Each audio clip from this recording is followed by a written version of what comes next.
बता दो रानी किसने किया, जोखिम जवानी में किसने दिया, जोखिम जवानी में।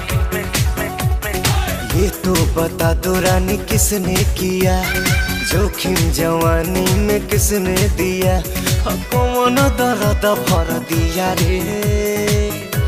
कि पातर पिया रे, बेशर्मी के हद कर दिया रे। कि पातर पिया रे, कि पातर पिया रे।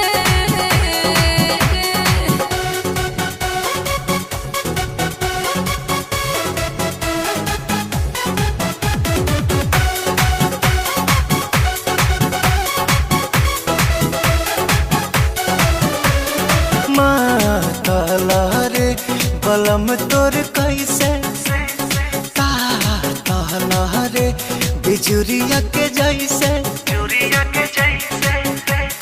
छुएला बदनवा सजनवा रे, फूल देनवा समझ के। छन छन तवे मोर मनवा रे, रोज सेज बगरज के। तोरा नोकिया में दम कर दिया रे। कि पातर पिया रे, बेशर्मी के हद कर दिया रे। के पातर पिया रे, के पातर पिया रे।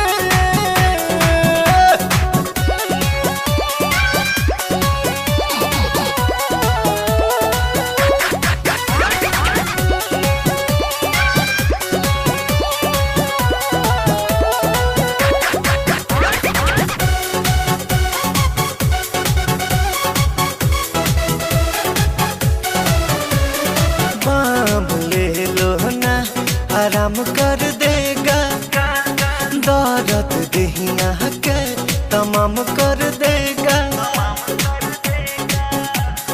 के तनो रगड़नी हरदिया रे, दरदिया न गई। कवनो कसर नहीं छोड़नी रे, कबो असर न भइल।